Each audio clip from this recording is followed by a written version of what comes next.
Welcome back everyone. इस episode में हम लोग बात करेंगे सुला वाइनयार्ड लिमिटेड के बारे में। देखिए, सुला वाइनयार्ड का यहाँ पर जो बिजनेस है वो सबको बहुत ज़्यादा क्लियर है। वाइन का बिजनेस है। मुझे इसके अंदर पसंद ये आता है कि इन लोगों ने एक प्रॉपर्टी का और ना एक एक्सपीरियंस का जो एस्पेक्ट डाला हुआ है, उससे कस्टमर्स काफ़ी ज़्यादा कंपनी अट्रैक्ट कर सकती है एंड वो एक बहुत अच्छा पॉइंट है। प्लस एक लेजर का एस्पेक्ट भी आ जाता है। जनरली वाइन का कंजम्पशन वेस्ट में ज़्यादा होता है, इंडिया के अंदर डिमांड है बट अभी बहुत कम परसेंटेज है। दूसरी चीज, मार्केट ग्रो कर रही है, इवेंचुअली ग्रो करेगी, क्योंकि यहाँ पे एक चीज जो रियलाइज हुई है, वेस्ट से जो इन्फ्लुएंस आता है यहाँ पर वो जनरली फॉलो थ्रू करता है, तो वो एक फैक्टर आपको यहाँ पर समझना है। करंटली वाइन का मार्केट अगर हम लोग कहें कि बहुत बड़ा मार्केट है तो ऐसा नहीं है, बट मार्केट ग्रो कर रहा है, धीरे ग्रो कर रहा है, वो भी एक चीज आपको यहाँ पर समझनी पड़ेगी। मार्केट कैप 4,500 करोड़ का इस कंपनी का, स्टॉक का पी 47 के क्लोज है, इंडस्ट्री के पी से ऊपर है, डेट टू इक्विटी 0.5 के अंडर है, गुड थिंग है, पेग रेशियो 1.27 पे है, फॉलो थ्रू हो जाता है। सेल्स ग्रोथ लास्ट 3 ईयर्स की 8.40% है। सेल्स ग्रोथ के अंदर डेफिनेटली प्रॉब्लम है, मैं जैसा आपको कह रहा हूँ। बिजनेस सेगमेंट्स अगर हम लोग यहाँ पर देखते हैं इस कंपनी के, तो सबसे पहले आप देखेंगे production and the import of wines and spirits. इसके अलावा अगर हम लोग यहाँ पर बात करते हैं ownership and operation of wine tourism venues, यही मैं आपसे बात कर रहा था, टेस्टिंग रूम, वाइनयार्ड रिजॉर्ट्स, ये सारी चीजें कंपनी ने ऐड करी है, ये अच्छी चीज है। ब्रांड्स यहाँ पे आप देख सकते हैं इस कंपनी के, आपके स्क्रीन पर आ रहे हैं। रेवेन्यू बाइफर्केशन को एक बार को इग्नोर करते हैं। मार्केट लीडरशिप वाइन के हिसाब से, ये मार्केट समझो, मार्केट समझना इंपॉर्टेंट है। ब्रांड भी इंपॉर्टेंट होता है, बट अल्टीमेटली अगर मार्केट ही 100 करोड़ की है, एग्जाम्पल दे रहा हूँ, 100 करोड़ की मार्केट नहीं है, एग्जाम्पल दे रहा हूँ, अगर मार्केट ही 100 करोड़ की एंड ब्रांड ऑलरेडी 40-50 करोड़ का शेयर रखता है वहां पे, तो अल्टीमेटली ग्रोथ कितनी बनेगी एंड मार्केट कितनी तेजी से एक्सपैंड कर रही है, वो समझना बहुत जरूरी होता है। एनुअल लेवल पे सेल्स की बात करें तो 2019 में अच्छी ग्रोथ अचीव कर ली थी कंपनी ने, जिस तरीके से ये लोग चल रहे थे। कोविड में एक डिप आया, बट सरप्राइजिंग है, 300 करोड़ की डिमांड भी यहाँ पर कंपनी मैनेज कर गई। 2022 में 390, फिर वापस 493, ट्रेडिंग 12 मंथ्स में 541, and most probably financial year 24 जो है इन्होंने हाईएस्ट एवर सेल पे भी क्लोज करते हुए नजर आ सकते हैं, कोई बड़ी बात नहीं है। यहाँ पे बॉटम लाइन रैपिडली इंप्रूव हुई है, वो एक बहुत अच्छा पॉइंट है।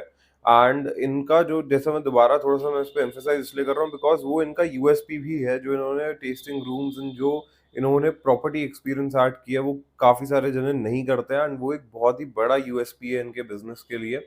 बोरिंग्स आपके स्क्रीन पर है। शॉर्ट टर्म बोरिंग्स 214 करोड़ के हैं, वाइल इन्होंने लॉन्ग टर्म बोरिंग्स को कम किया। एक बार फाइनल फिगर्स आ जान दो, फिर से डिस्कस कर लेंगे। शेयर होल्डिंग पैटर्न आपके स्क्रीन पे है यहाँ पर। अच्छा, कुछ समय पहले ये देखो, एफ ने वैसे इसमें मेजर स्टेक एग्जिट किया, डीआईएस ने वापस से थोड़ा सा ऐड किया, बट पब्लिक के पास में स्टेक बढ़ा है। कुछ समय पहले ना यहाँ पर न्यूज आई थी सुला वाइन यार्ड्स के अराउंड कि वर्लिन वेस्ट ने जो है सारा स्टेक बेच दिया। यहाँ पे भी अगर आप देखोगे, हम लोग इस लेवल पर देखते हैं, तो वर्लिन वेस्ट ने अपने स्टेक को सेल किया था, बट किसी भी बड़ी कंपनी के स्टेक सेल से ऐसा नहीं होता है कि जो वो कंपनी है बेकार हो गई। बिकॉज हम जब किसी भी कंपनी के इन्वेस्टर बनते हैं, तो we are purchasing the business of the company, we are taking rather a part in the business of the company, and वो समझना जरूरी है। फिर कोई और खरीदे ना खरीदे, वो सब सेकेंडरी हो जाता है, as long as the business is good. आप का जो इन्वेस्टमेंट किया हुआ अमाउंट है, उसके साथ में बेटर रिटर्न्स ही बनेंगे अगर कंपनी जो है अल्टीमेटली अच्छा परफॉर्म करती है तो। इरिस्पेक्टिव ऑफ एनी कंपनी, मैं सुला वाइनयार्ड की यहाँ पे बात नहीं कर रहा हूँ। 21 फेब 2024 को 4 रुपए का डिविडेंड हमें कंपनी के द्वारा देखने को मिला था, ये तो आपके बैंक अकाउंट में पहुंच ही गया होगा। न्यूज और भी ज्यादा अगर आपने देखनी है तो आप इस वाले को पढ़ सकते हैं। करण वसानी, सीईओ ऑफ सुला वाइनयार्ड्स के अराउंड एक न्यूज है, ये सब आप देख सकते हैं, बट अभी मेजर कुछ नहीं है। हाँ, एक बार क्वार्टर फोर रिजल्ट्स आ जाएंगे यहाँ पे और एनुअल रिपोर्ट्स आएगी, तो मैं डिटेल वीडियो जरूर बनाऊंगा इस पे, बिकॉज मेरा बहुत मन है सोलह वाइन यार्ड के बिजनेस को डिटेल में कंपेयर करने का। ये ब्रेकआउट बहुत सॉलिड आए थे यहाँ पे। क्यों आए थे? क्योंकि उस समय पे नया नया सबको पता चला था कि यहाँ पे F I S and D I S पैसा डाल रहे हैं। सिर्फ एक मेजर न्यूज़ के अराउंड जो है यहाँ पे ब्रेकआउट्स आए, एंड उसके बाद आप देखो करेक्शन आया फेब मार्च के अंदर, वापस स्टॉक अपने सपोर्ट तक पहुंचा 507 रुपए, यहाँ से हेड किया वापस से ऊपर की जर्नी के लिए, बट अभी अगर आप देखेंगे तो फिर से इसी जोन की तरफ हेड होता हुआ नजर आ रहा है। 527 रुपीज से लेके 507 रुपीज तक का ये सपोर्ट रीजन है, तो ये सपोर्ट रीजन आपको समझना है, ये इंपॉर्टेंट रीजन है।